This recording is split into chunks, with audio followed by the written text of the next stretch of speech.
하나님의 말씀을 함께 보겠습니다. 시편 119편 161절부터 168절입니다. 시편 119편 161절부터 168절 말씀 함께 교독하겠습니다. 161절입니다.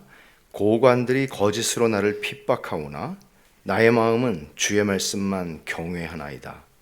사람이 많은 탈취물을 얻은 것처럼 나는 주의 말씀을 즐거워하나이다.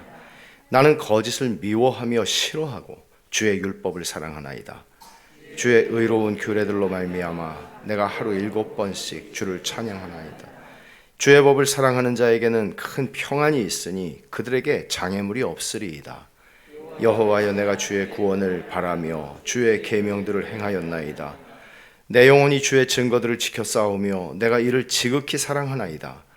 내가 주의 법도들과 증거들을 지켜 싸우니 나의 모든 행위가 주 앞에 있음이니이다. 아멘. 이제 시편 119편의 막바지에 왔습니다. 22연, 8절로 구성되어 있는 22연의 시편이죠. 176절인데 이제 21번째 연을 오늘 살펴봅니다. 이 21번째 연, 8구절, 161절부터 168절은 전부 다 히브리어 쉰 혹은 신이라고 읽는 21번째 알파벳으로 8절이 다 시작을 합니다. 조금 아까 말씀드린 것처럼 이 119편은 하나의 등산, 산에 비유한다면 지금 오늘 우리가 읽은 8절, 161절부터 168절은 산의 정상에 해당합니다. 오늘 이 본문은 비록 고난의 상황은 여전하지만, 왜냐하면 161절 보시면 이렇게 시작하죠. 고관들이 거짓으로 나를 핍박하오나. 그러니까 지금 계속 이런 상황들은 있어요. 그러니까 어떻게 보면 이게 우리의 삶을 묘사하고 있는 거예요.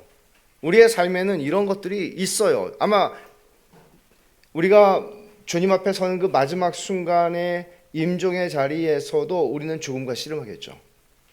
이런 게 있습니다, 세상에는. 그런데 그 상황은 여전할지라도 하나님의 백성은 그 인생의 모든 고비고비마다 그 속에서 하나님의 말씀으로 인하여 장래의 은혜를 현재에 경험하고 맛볼 수 있다는 얘기를 오늘 이 본문에서 하는 거예요. 그러니까 상황이 나를 어떻게 하지 못한다는 얘기를 하는 거예요. 그러니까 그리스도인들만이 할 수 있는 선언인데요. 그리스도인이 아니라면, 여러분 이런 생각을 해보셨어요? 그리스도인이 아니라면 이런 인생의 고비고비마다 이 비통한 현실을 어떻게 이겨나갈 수 있을까? 그리스도인이 아니라면, 우리에게 믿음이 없다면 우리는 이걸 어떻게 두 눈으로 똑바로 현실을 직시하면서 외면할 수 있겠죠. 덮어버릴 수 있겠죠. 안 볼 수 있겠죠. 근데 그러지 않으면서 현실을 보면서 우리는 어떻게 살 수 있을까? 신앙이 없다면. 이런 생각을 해봅니다. 어떤 성경학자는 이 21번째 연, 오늘 읽은 이 본문을 승리의 트럼펫이 울리는 연이라고 얘기를 합니다. 빵빠레가 울리는 거죠. 이겼다 하는 것이죠. 시인은 여기서 162절에서는 기쁨이 회복되고 163절과 몇 절에서는 사랑이 회복되고 찬송이 회복되고, 언제나 찬송이 있는 게 아니잖아요. 우리 마음이 눌려 있을 때 무슨 찬송이 나오겠어요. 근데 찬송이 회복돼요, 그 마음에. 그리고 평안이 회복돼요. 그냥 평안이 아니고 큰 평안, 큰 평안, Great Peace예요. 큰 평안이. 그리고 소망이 회복됩니다.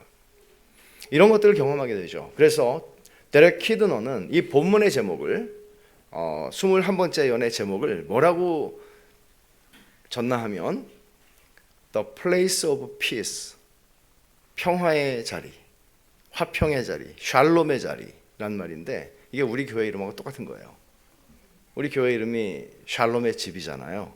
샬롬의 자리예요. 이게 어떤 의미에서 데렉 키드너가 Place of Peace라고 이름을 했나 하면은 죄로 말미암아 망가져 있는 모든 것들, 천지, 하나님이 창조하신 천지 모든 것들, 인간을 비롯해 모든 게 다 망가졌죠. 근데 그게 회복되는 자리예요. 샬롬이라고 하는 원래 그 히브리 말은 온전한 거예요. 결핍도 없고 상한 것도 없고 흠이 없고 찌그러지고 뭐 이런 게 완전하게 되는 거예요. 그게 샬롬이거든요. 그러니까 그렇게 완전하게 회복되는 자리, 그리고 그 회복이 시작되는 자리. 그래서 벳샬롬, 교회 본문이에요. 이게 벳샬롬의 본문이에요. 먼저 161절을 보면 시인이 자기 상황을 좀 설명하는데, 고관들이 거짓으로 나를 핍박하오나 라는 말이에요. 그러니까 상황은 변한 게 없어요. 그러니까 지금 이 시인이 고난을 당하는, 고관들의 핍박을 당하는 것은 선을 행함으로 고난을 당하고 있는 상황인 것은 분명해요. 그러니까 이유가 없고, 내가 저 사람들이 나를 미워하거나 나를 못 살게 굴 만한 이유가 없어요. 하나님께 속했기 때문에 그런 일을 당하는 거죠. 근데 이 사람들이 누군가 하면 고관들이라고 말하는데, 이 고관들은 무소불위의 권력을 휘두르는 사람들입니다. 내가 감히 맞설 수 없는 그런 사람들입니다. 그러니까 아마 이게 다윗이 쓴 시라면, 다윗의 인생의 상황을 쭉 살펴보면 이런 생각을 할 수 있죠. 사울이 자기를 죽이려고 쫓아오던, 사울은 권력자 아니에요. 왕이 아니에요. 그리고 한 번은 아들 압살롬이 반역을 일으켜서 도저히 이거는 싸워서 이길 수 없는 상황이죠. 왜냐하면 백성들의 마음을 다 도둑질했기 때문에. 이런 상황에서 그는 슬피 울며 기드론 시내를 지나서 피난을 가죠. 아마 이런 상황들을 생각해 볼 수 있을 거예요. 그러니까 두려움이 우리를 삼킬 수 있는 그런 상황일 거예요. 고관들이 핍박을 한다 하는, 거짓으로 핍박을 하는 거죠.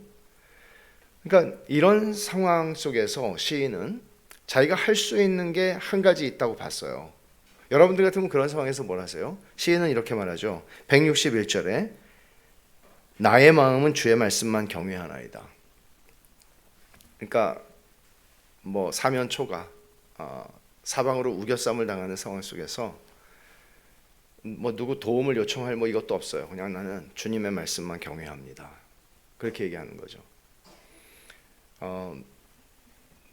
이런 말씀을 보면 다니엘 11장 32절에 다니엘이 말한 자기의 하나님을, 오직 자기의 하나님을 아는 사람은 강하여 용맹을 떨친다는 말이 이거구나 하는 생각을 해요. 자기의 하나님을 아는 사람은 사방으로 우겨쌈을 당하고 이런 상황 속에서 하나님을 붙잡는 거죠. 어떻게 붙잡아요? 하나님은 영이신데 어떻게 붙잡아요? 하나님의 말씀을 경외하는 거예요. 하나님의 말씀 앞에 엎드리는 거예요. 하나님의 말씀을 붙잡는 거예요. 그러니까 하나님께서 당신 앞에서 마음이 가난하고 깨어진 마음 가진 사람들, 깨어진 마음, 하나님이 가장 귀하게 여기시는 게 뭐예요? 존 버년이 그런 책을 썼거든요. Broken Heart, 깨어진 마음. 그게 하나님이 원하시는 아주 탁월함은, 하나님이 원하시는 가장 탁월함은 우리가 하나님을 위해서 뭘 하는 거, 하나님을 위해서 업적을 남기고 하나님을 위해서 봉사하고 충성하고, 이게 아니고 하나님이 가장 귀하게 여기는 거는 깨어진 마음이라고, 상한 심령이라고, 통회하는 마음이라고. 하나님은 그렇게 얘기하시는 거죠. 율법주의라는 렌즈로 보면 하나님을 위해서 내가 이것도 했고 저것도 했고 권능도 행했고 귀신도 쫓아냈고 하나님의 이름으로 내가 말씀 전했고 뭐 이런 일을 했고 얼마나 많은 사람들이 나를 통해서 예수님을 믿었는지 모른다고 그러고 이렇게 말할 수 있지만, 난 널 도무지 모른다고 그럴 수 있는 거죠. 왜? 이 사람의 마음은 깨어지지 않았거든요. 깨어지지 않은 사람은 하나님을 필요로 하지 않아요. 깨어지지 않은 사람은 은혜가 얼마나 필요한지를 몰라요. 깨어지지 않으면 내가 기도를 이렇게 많이 했어라고 생각해요. 깨어진 사람은, 깨어진 마음은 하나님이 필요하다고 말하는 거죠. 그래서 이사야 66장 2절에 보면 이런 말씀이 있어요. 이사야 66장 2절을 한번 보세요. 하나님의 약속이죠, 이게. 이사야 66장 2절. 나 여호와가 말하노라. 내 손이 이 모든 것을 지었으므로 그들이 생겼느니라. 하나님 지으셨다는 거죠. 무릇 마음이 가난하고 심령에 통회하며, 이게 심령에 통회하는 게 깨어진 마음이에요. 내 말을 듣고 떠는 자, 그 사람은 내가 돌보려니와. 그러니까 하나님이 돌보시겠다고 지금 약속하는 사람은 어떤 사람인가 하면 마음이 가난하고 심령이 깨어져 있고 하나님의 말씀을 듣고 떠는 사람. 이게 오늘 본문에서는 지금 이 시인이 뭐라고 말했냐면 주의 말씀만 경외하겠습니다라고 얘기한 거예요. 하나님의 말씀을 듣고 떠는 사람. 그러니까 시인 앞에는 자기를 핍박하고 잡아먹으려는 고관들, 힘을 가진, 세력을 가진 고관들이 있어요. 근데 이 시인은 지금 믿음의 눈을 열어서 그 고관들보다 훨씬 크신 하나님을 지금 보는 거예요. 그래서 스펄전은 이렇게 말하죠. 만일 더 큰 두려움이 작은 두려움을 몰아내지 않았다면 그는 방백들에 대한 두려움에 압도당했을 것이다. 시인이 이런 두려움의 상황에서 취한 선택이 더 크신 하나님을 두려워하는 것이에요. 더 크신 하나님을 두려워하는 거예요. 왜냐하면 하나님을 두려워하는 사람은 사람을 두려워하지 않거든요. 우리가 사람을 두려워하거나 상황을 두려워하거나 내가 직면하기 싫은 정말 너무나 어려운 어떤 뭔가를 앞에서 두려워할 때 우리는 하나님을 두려워하지 않는다는 거예요. 그것은 하나님을 두려워하는 사람은 두려워할 것이 없습니다. 왜냐하면 모든 것들이 하나님의 손안에 있기 때문이죠. 마르틴 루터는 16세기 종교개혁의 한가운데에 서서 로마 가톨릭이라고 하는 거대한 세력 앞에서 늘 죽음의 위협을 경험하면서 살았습니다. 그리고 그가 쓴 찬송시 가운데 내주는 강한 성이요가 있죠. 그 3절 가사는 이렇습니다. 이 땅에 마귀 들끓어 우리를 삼키려 하나 겁내지 말고 섰거라. 겁내지 말고 서라는 거죠. 진리로 이기리로다. 친척과 재물과 명예와 생명을 다 빼앗긴데도 진리는 살아서 그 나라 영원하리라. 그러니까 루터는 이 말씀의 능력을 믿은 거죠. 이 하나님의 말씀은 실패하지 않을 거라는 것을 믿은 거죠. 이 시인도 그렇잖아요. 20번째 연 그리고 19번째 연의 결론에서 하나님의 말씀은 너무나 영원히 확고부동하다. 그 말을 했거든요. 그리고 그것의 기초에서 이제 산 정상으로 훌쩍 뛰어 올라가는 거예요. 다윗은 압살롬의 반역으로 쫓겨날 때 그가 쓴 시가 시편 3편인데요. 시편 3편을 한번 가보세요.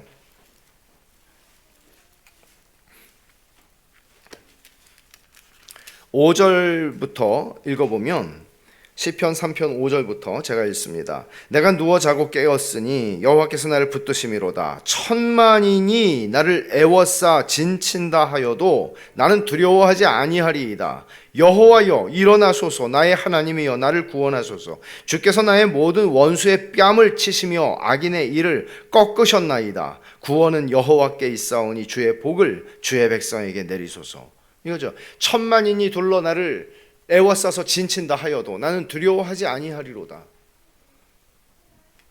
이럴 수 있습니까?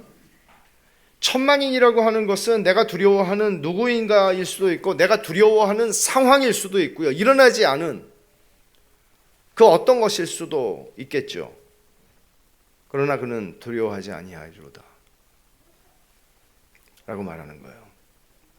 1세기 로마 제국의 권력 앞에 살았던 로마의 그리스도인들은 매일 죽임을 당하는 것 같은, 매일 도살당할 양이 죽임을 당하는 것 같은 그 권력 앞에서 너무나 무력한 자신들을 보면서 당할 수밖에 없었죠. 그들을 향해서 바울은 이렇게 말합니다. 로마서 8장 31절에 그런즉 이 일에 대하여 우리가 무슨 말하리요? 만일 하나님이 우리를 위하시면 누가 우리를 대적하리요? 이 말은 우리는 절대 그들이 잡아갈 수는 있어도 죽일 수는 없다 이런 얘기 아니죠. 사망이나 권세나 어떤 피조물이라도 죽일 수 있어요. 근데 죽여도 우리를 어떻게 못한다는 거예요. 이런 얘기를 바울은 하는 거죠. 그러니까 우리가 어떤 상황이 주는 두려움에 사로잡혀서 어쩔 줄 모른다면 그때 우리가 해야 되는 게 뭔가 하면 하나님의 말씀을 경외하는 거예요. 하나님을 붙잡는 행위를 하는 거예요. 162절에서 161절은 주의 말씀만 경외합니다 그랬죠. 162절엔 주의 말씀을 즐거워하나이다 그래요. 마지막에 보면 하반절에. 그럼 여러분 하나님의 말씀을 경외한다는 말은 두려워한다는 말인데, 두려워 떤다는 말인데, 하나님의 말씀이 동시에 그 말씀을 향해 두려워 떨고 동시에 즐거워할 수 있어요? 어떻게 두려움과 즐거움이 공존할 수 있어요? 하나님의 말씀을 향해서 스펄전은 이렇게 말해요. 이거야말로 그러니까 하나님의 말씀이 너무 달아 막 이게 좋아 죽겠어 막 이럴 수 있잖아요. 근데 이 두려움과 즐거움이 같이 있는 거, 이거야말로 하나님의 말씀의 진수를 경험하는 사람의 고백이라고. 그럴 것 같지 않아요? 그렇죠. 맞아요. 이 두려움이라고 하는 건 노예의 두려움이 아니잖아요. 이거는 형언할 수 없는 사랑 때문에 느끼는 경외감이라고 할 수 있겠죠. 그리고 하나님이 무한히 선하시기 때문에 그 선하신 하나님이 내게 주신 약속들, 그 약속들은 너무나 영원토록 확실한 약속들이기에 그 약속들을 나는 즐거워합니다 라고 고백하는 것입니다. 그래서 하나님의 말씀으로 인한 즐거움이라는 것은 하나님의 말씀을 두려워 떠는 자들에게만 주어지는 선물입니다. 하나님의 말씀을 두려워하는 경험이 없다면, 그 말씀을 경외하지 않는다면 하나님의 말씀을 즐거워하는 일은 일어나지 않습니다. 그럼 우리가 송이꿀보다 달도다, 정금보다 귀하다, 이 말씀을 너무 사랑합니다, 이 말씀은 나를 노인보다 더 지혜롭게 하고, 이런 말씀들을 볼 때 시인은 얼마나 이 말씀을 경험했던가, 이런 경험들, 이런 말씀을 사랑하는 경험들이 나에게 있으려면 이 말씀 앞에 두려워 떠는 게 있어야 한다는 얘기죠. 왜냐하면 하나님의 말씀과 하나님의 인격은 분리되지 않기 때문이에요. 그래서 시편 2편 11절에 이런 말씀이 있잖아요. 여호와를 경외함으로 섬기고 떨며 즐거워할지어다. 떨며 즐거워할지어다. 근데 이제 이 기쁨을 뭐라고 표현을 하나 하면 162절에 많은 탈취물을 얻은 것처럼, 이거는 전쟁에서 승리를 했을 때 이제 탈취물을 얻는 거잖아요. 전리품을 얻는 거잖아요. 그러면 지금 이 시인이 생각하고 있는 건, 자기는 지금 고관들의 핍박을 받고 있는데 마치 지금 현실은 내가 패배를 당하고 있는 것 같은 현실인데 자기는 이미 승리한 자처럼 기쁨을 누린다고 지금 얘기를 하는 거거든요. 이거는 현실은 기가 막힌데 자기는 이 현실의 상황에 의해서 압도당하지 않고 하나님이 나에게 주실 승리는 아직 주어지지 않았잖아요. 승리는 주어질 것이죠. 그 주어질 승리를 지금 나는 기쁨으로 경험하고 있다고 얘기를 하는 것입니다. 어떻게 이게 가능해요? 이게 믿음이 하는 일이죠. 그러니까 믿음이 단독으로 하는 일은 아니에요. 하나님의 약속이 있죠. 그 약속을 내가 믿음으로 그 약속을 취하는 거예요. 그럴 때 믿음은 바라는 것들의 실상이요, 보지 못하는 것들의 증거니 라고 한 말처럼 하나님께서 미래에 주실 것을 지금 보고 즐거워하는 거죠. 그래서 베드로전서 1장에서 뭐라고 얘기했어요? 너희가 보지 못하였으나, 예수를 보지 못하였으나 지금도 말할 수 없는 영광스러운 즐거움으로 즐거워한다고. 볼 거잖아요. 본 적은 없지만 볼 거잖아요. 그분을 배웁게 될 거잖아요. 그 얘기를 하는 거죠. 그래서 이사야 선지자도 메시아가 올 때에는 그 얘기를 하면서 9장 3절에 이사야가 이런 말합니다. 주께서 이 나라를 창성하게 하시며 그 즐거움을 더하게 하셨으므로 추수하는 즐거움과 탈취물을 나눌 때의 즐거움 같이 그들이 주 앞에 즐거워하오니, 그 마지막 때의 그 즐거움들을 탈취물을 얻은 것 같은, 이제 전쟁이 끝나고 승리한 거죠. 이 즐거움은 분명히 미래의 것입니다. 장래에 일어날 것입니다. 주님 오실 때 우리에게 완벽하게 주어질 겁니다. 약속이니까요. 그러나 믿음을 통해서 신자들은 이것을 현재 실제로 경험을 하게 되는 것입니다. 이런 기쁨이 얼마나 그리스도인들의 삶에 중요한 열쇠가 되는가 하면, 이런 기쁨이 있어야 하나님 말씀에 순종하고 싶은 동기가 일어나는 거예요. 이 기쁨이 하나님 말씀에 순종할 수 있는 연료가 되는 거예요. 이 기쁨이. 그래서 이 기쁨을 알지 못하게 되면 하나님 말씀에 내가 순종해야 되겠다는 뜨거운 마음이 안 생겨요. 의지로 되는 게 아니에요. 이거는 이 기쁨이 마지막 날에 주님이 나에게 약속하신 것을 지금 내가 생각하면서 기뻐할 때 주님 뜻대로 살기로 했네, 이거를 진짜 가슴에서 우러나오는 고백으로 하게 되는 거예요. 난 주님 뜻대로 살 거다. 내가 무슨 손해를 보고 내가 무슨 일을 당해도 난 주님 뜻대로 산다. 그래서 하나님의 말씀을 통해서 내가 그걸 믿을 때 이게 기쁨이 나에게 주어지고 그게 삶의 연료가 돼서 순종하게 만드는 것이고 하는 것이죠. 그러니까 여러분, 이럴 때 하나님께서 우리에게 어느 날 예기치 않게 하나님의 말씀을 읽을 때 우리에게 그런 방식으로 찾아오면 내 영혼에 폭포수 같은 은혜가 넘치는 거죠. 그래서 생각해 보세요. 내가 공부할 때 주의 말씀만 경외하나이다. 그렇게 하고 하나님 말씀을 핍니다. 그리고 그 말씀을 읽고 있는데 나를 위해서 예비된 하나님의 은혜가 발견이 됩니다. 그런 감격들 있으실 거예요. 얼마나 놀랍습니까? 그래서 경외함과 즐거움, 경외함과 기쁨, 이 두 가지 감정은 하나님의 말씀을 향해서 신자들이 가지는 본능적인 정서예요. 자연적인 정서예요. 두려운 상황에서 기쁨을 이제 회복하죠. 그리고는 사랑이 또 회복되는 걸 우리가 보는데 163절에 보면 나는 거짓을 미워하며 싫어하고 주의 율법을 사랑합니다 그러죠. 사랑하나이다. 근데 165절에서도 주의 법을 사랑하는 자에게는, 또 167절을 보면 하반절에 내가 이를 지극히 사랑하나이다 라고 3번이나 말을 합니다. 근데 이 하나님 말씀을 사랑하는 마음들이 막 이렇게 회복이 되죠. 그러면서 동시에 상반되는 감정은 뭔가 하면 모든 거짓된 것들에 대한 싫어함과 미워하는 감정이 같이 일어나는 거죠.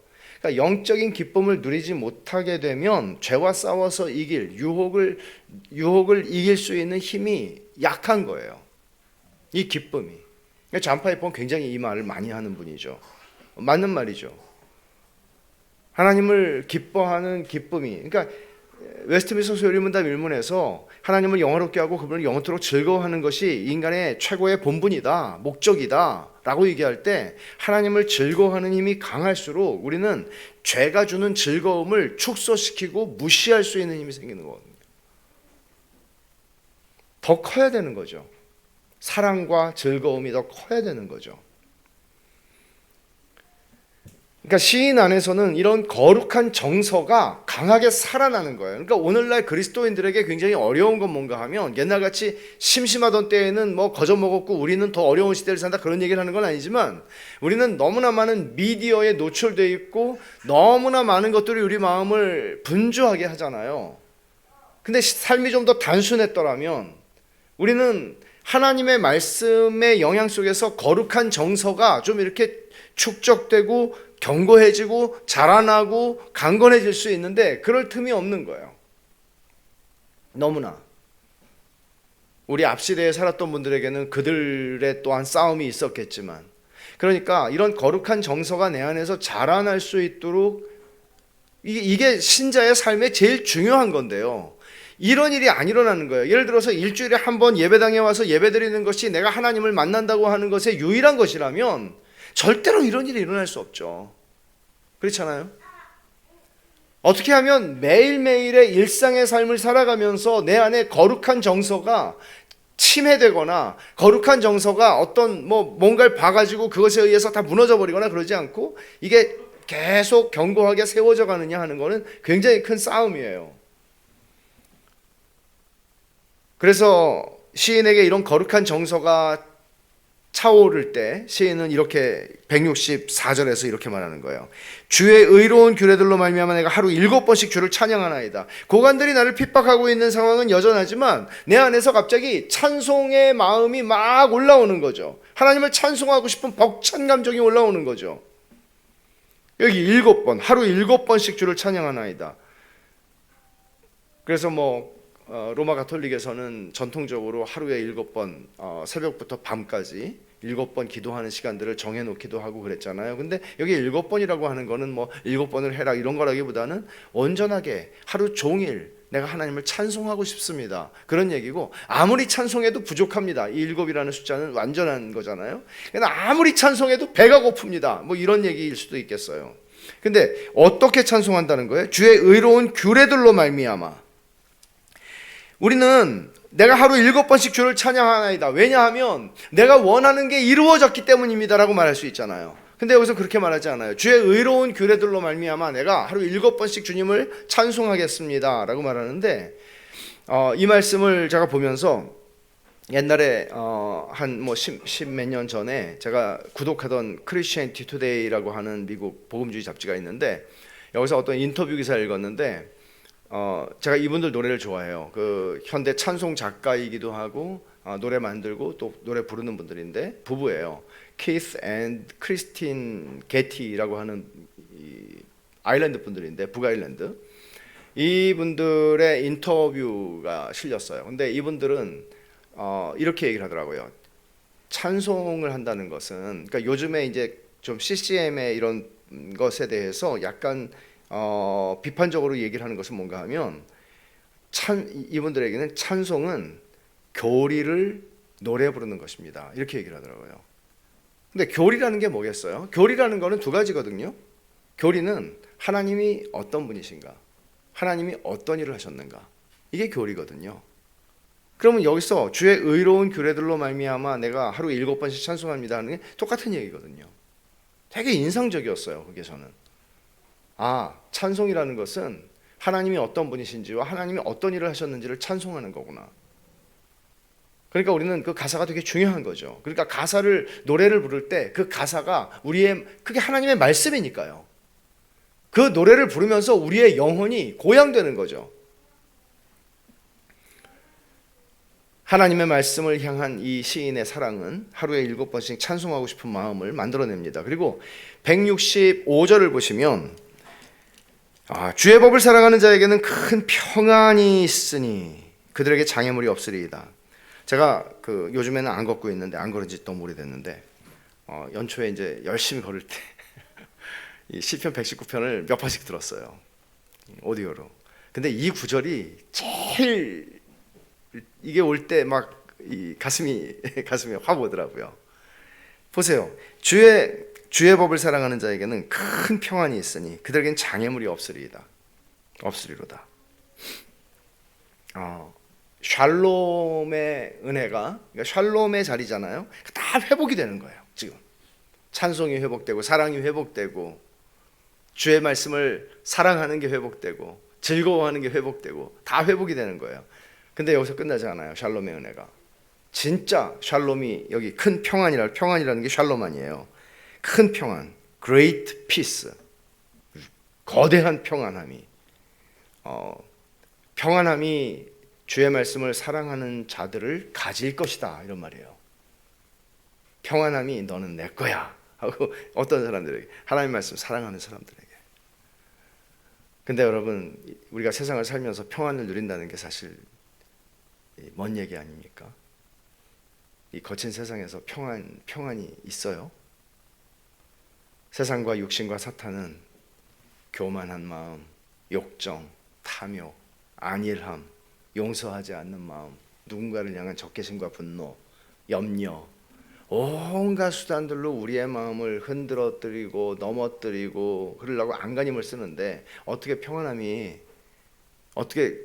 큰 평안은 고사하고 평안을 말할 수 있겠어요? 근데 이 약속을 가만히 보세요. 주의 법을 사랑하는 자에게 큰 평안이 있다, 그렇게 말하죠. 주의 법을 사랑하는 사람에게. 이 말은 주의 법을 사랑하지 않는 명목상의 신자들에게 주어진 약속이 아니에요. 명목상의 신자는 참 신자는 아니죠. 교회를 열심히 다니겠지만 그 사람은 거룩한 정서가 없죠. 거룩한 정서는 하나님 말씀 사랑하는 거거든요. 하나님 말씀을 사랑하는 사람에게 큰 평안이 있다, 약속이에요.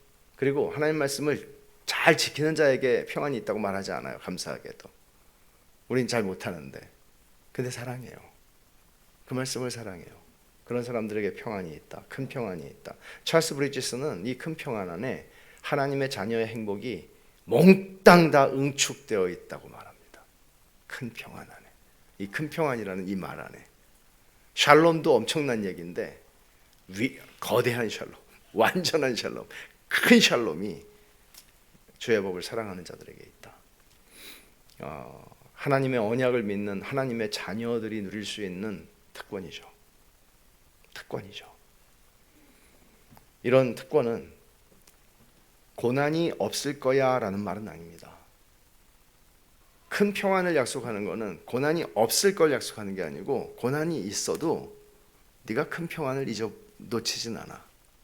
하나님의 법을 사랑하는 사람이라면. 그리고 나가서 하나를 더 얘기하죠. 장애물이 없으리로다 그들에게. 이런 거예요. 고난이 없을 거라는 얘기가 아니고 장애물이 없을 거래요. 그러면 고난이 있을 수 있어요. 근데 그 고난이 내 인생에 장애물이 되지는 않아요. 정말 제가 이런 건 안 하는데 요걸 하고 싶은 심정이에요. 지금은. 믿습니까?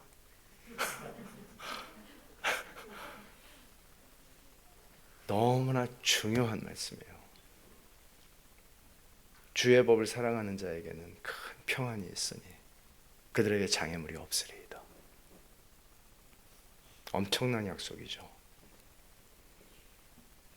주님의 약속을 두 개만 제가 읽어드릴게요. 시편 29편 11절에 여호와께서 자기 백성에게 힘을 주시며 여호와께서 자기 백성에게 평강의 복을 주시리로다. 이사야 26장 3절이에요. 주께서 심지가 견고한 자를 평강하고 평강하도록 지키시리니 이는 그가 주를 신뢰함이니이다. 시인은 이어서 그러니까 뭐 장애물이 없다 이거는 뭐 성경에 보면 불시험이 오는 걸 이상하게 여기지 말라 사도 베드로도 말씀하잖아요. 그런 게 있어요. 있는데 그게 장애물 안 된다. 그렇게 얘기를 하는 것입니다. 근데 여기서 정말 중요한 열쇠 놓치지 마십시오. 주의 법을 사랑하는 자에게는. 여러분 저는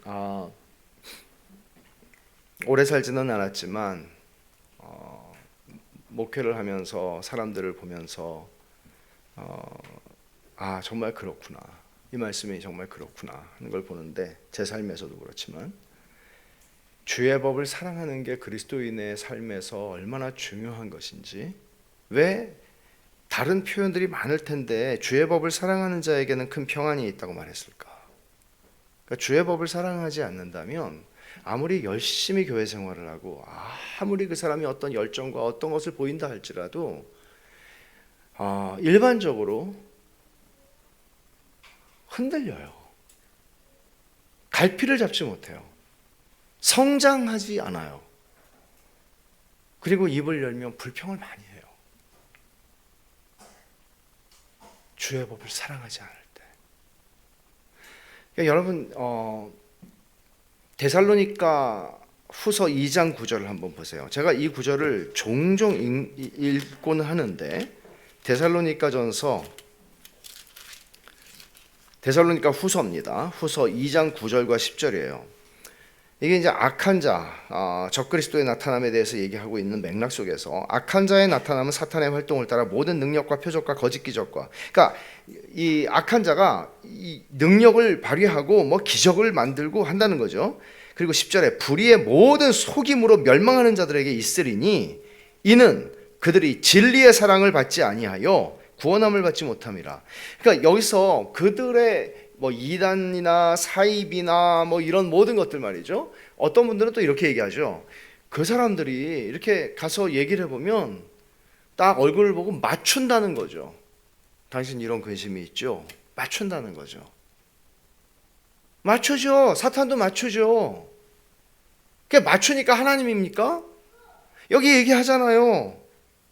능력, 모든 능력과 표적과 거짓 기적과 불의의 모든 속임으로 멸망하는 자들에게 그게 임해요. 근데 왜 그들이 멸망한다고 얘기하나 하면 마지막 10절 하반절에 그들이 진리의 사랑을 받지 아니하여 구원함을 받지 못해서, 이 말은 이렇게 이렇게 번역할 수 있는 말이에요. 그들은 진리를 사랑하지 아니하여 구원을 받지 못해서 항상 헷갈리고 흔들리고 갈피를 잡지 못하고 성장하지 못하고 그렇게 열심이고 그렇게 열정적으로 뭘 하는데 맨날 넘어져요. 정함이 없어요. 여러분이 어떤 교회에 속했는가가 중요한 것이 아니라 여러분이 하나님의 말씀을 사랑하는가가 중요한 것입니다. 주의 법을 사랑하는 게 여러분의 영혼을 지켜줍니다. 교회를 다니는 게 지켜준다고 말하지 않잖아요. 주의 법을 사랑하는 거예요. 그러니까 제가 성경을 읽으세요. 지난주에도 웨스트민스터 대우리문답 성경 읽는 거에 대해서 얘기했잖아요. 성경 읽어야 합니다. 성경을 읽어야 합니다. 사랑하라는 얘기죠. 사랑하면 뭐 장거리 연애하면서도 맨날 페이스타임 하지 않겠어요? 사랑하면. 주님이 이렇게 말씀하신 걸 기억하세요. 평안을 너희에게 끼치노니 곧 나의 평안을 너희에게 주노라. 나의 평안을 너희에게 주노라. 그게 great peace예요. 나의 평안을 너희에게 주노라. 내가 너희에게 주는 것은 세상이 주는 것 같이 아니라 너희는 마음에 근심하지도 말고 두려워하지도 말라. 세상이 빼앗아갈 수 없다. 시인은 이제 소망을 회복합니다. 166절에 보면 여호와여 내가 주의 구원을 바라며라는 말은 소망이에요. 바라며. 그리고 주의 계명을 순종 행하였나이다. 또 167절도 지켰습니다. 또 168절에서도 지켰습니다. 라고 얘기하죠. 근데 여기서 소망을 피력하죠. 이 소망을 신약의 성도들에게 적용하면 주의 구원을 바란다는 것은 이 우리의 소망의 근거는 주의 구원. 이거는 그리스도의 충만함, 그리스도 안에 있는 하나님의 모든 약속들이 우리의 구원의 확신과 소망의 유일한 기초예요. 하나님 말씀이에요. 다른 데 없어요. 무슨 신비 체험을 하고 무슨 뭐 이런 게 아니에요. 그리스도의 말씀이에요. 근데 신자들이 확신을 가지지 못하고 살아가는 사람들이 굉장히 많아요. 통계적으로 우리 교회에서만 해도 이제 우리가 사가족 할 때 이제 그런 걸 하잖아요. 그러면 확신이 없는 경우들이 굉장히 많아요. 왜 그래요? 왜 신자들이 확신을 가지지 못해요? 하나님의 말씀을 가볍게 여기고 그다지 중요하지. 하나님의 말씀이 내 삶에 영향력이 없으면 어떻게 하나님 말씀이 우리의 소망의 유일한 근거인데 그 말씀을 내가 가볍게 여기고 그 말씀을 등한히 하는데 확신을 가지고 확신 안에 거할 수 있어요? 천만의 말씀이죠. 교회를 아무리 열심히 다녀봐야 주의 말씀을 사랑하지 않고 주의 말씀이 내 삶의 소망의 근거가 되질 않으면 어떻게 확신이 생기겠어요? 그 확신이라는 거는 내 열심에 근거한 확신이죠. 근데 그 열심이라는 게 얼마나 오래 가든가요? 얼마나 진실하던가요? 한계가 있는 거죠. 그러니까 나는 이렇게 아무것도 아닌 존재고 늘 실패하는 존재고 늘 쓰러지는 존재고 그럼에도 불구하고 하나님의 말씀 안에 그래서 내가 주님을 사랑합니다. 주님의 말씀을 사랑합니다. 이런 사람들에게는 확신을 주시죠. 어떻게? 로마서 5장 5절에 말한 대로 소망이 우리를 부끄럽게 하지 아니하면 소망이 확실하구나 이 얘기죠. 소망이 우리를 실망시키지 않아요. 부끄럽게 하지 않아요. 그것은 우리에게 주신 성령으로 말미암아 하나님 사랑이 우리 마음에 부음받아서 안다는 거죠. 성령은 언제나 말씀을 통해서 일하시잖아요. 이제 마지막으로 167절에 보면은 내 영혼이 주의 증거들을 지켜 싸우며 내가 이를 지극히 사랑하나이다. 사랑한다는 말 또 하잖아요. 근데 이 하나님 말씀을 사랑하는 심령이 이제는 내 안에 큰 평안을 누리게 하고 내 소망을 만들어내고 이러다 보니 어떤 힘이 생겨요? 내 의지가 아니라 내가 하나님 말씀을 진짜 순종하려는 뜨거운 마음이 생기는 거죠. 순종하고 싶다. 하나님 뜻대로 살고 싶다. 그래서 167, 168절을 보면 내 영혼이 주의 증거들을 지켜 싸우면 내가 이를 지극히 사랑하나이다. 내가 주의 법도들과 증거들을 지켜 싸우니 나의 모든 행위가 주 앞에 있습니다. 두 번이나 말하죠. 주의 증거들을 지켰습니다. 마지못한 순종이 아니에요. 마음을 다해서 순종하고 싶은 거죠. 열망하는 거죠. 그 말씀을 경외하고 즐거워하고 사랑하고 찬송하고 그 안에서 큰 평안을 누리고 소망이 내 안에 회복되고 그럴 때 우리는 말씀에 순종하지 않을 길이 없겠죠. 이거 당연한 거 아닙니까? 이런 우리 말씀에 대한 이런 상태가 되면 그냥 말씀대로 살고 싶다. 그 소원밖에 없겠죠. 칼빈이 이런 말합니다. 칼빈은 참 어떤 때는 엄청나게 따뜻하게 말하고 어떤 때는 엄청나게 비수를 들이대는데 이 말 들어보세요. 하나님을 사랑하지 않는 한 그의 말씀이 우리에게 달콤하고 사랑스럽지 않는 한 마땅히 해야 할 순종을 하나님께 드리기 위해 정직하게 하나님께 전념한다는 것 천만에 불가능한 일이다. 하나님을 사랑하지 않는다면 하나님 말씀을 사랑하지 않는다면 다 껍데기다. 그런 얘기를 하는 겁니다. 하나님을 사랑하는 것, 그 말씀을 사랑하는 게 거듭난 신자의 정서예요. 168절에 내 모든 행위가 주 앞에 있습니다 라고 말하잖아요. 칼빈은 평생 자기 모토로 삼았던 말, 라틴어로 코람데오, 하나님 앞에서, 하나님의 면전 앞에서, 그런 말이죠.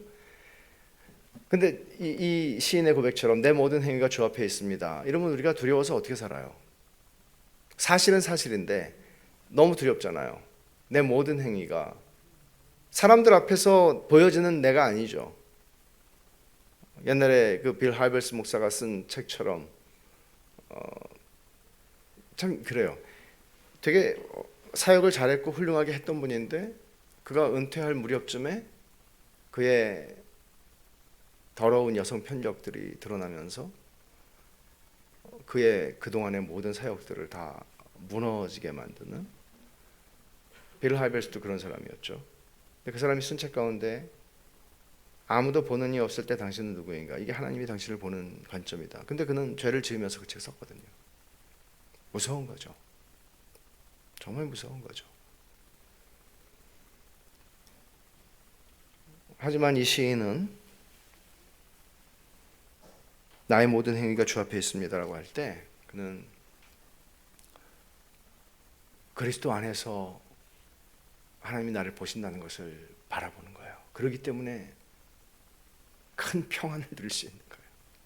그리스도께서 나의 모든 죄에 대한 율법의 형벌과 저주를 다 받으셨고 하나님의 진노를 다 받으셨기 때문에. 마찬가지예요, 우리도. 여러분, 오늘 이 말씀을 한번 정리해 보십시오. 이 땅에서 하나님을 믿는 성도의 복이 뭘까요?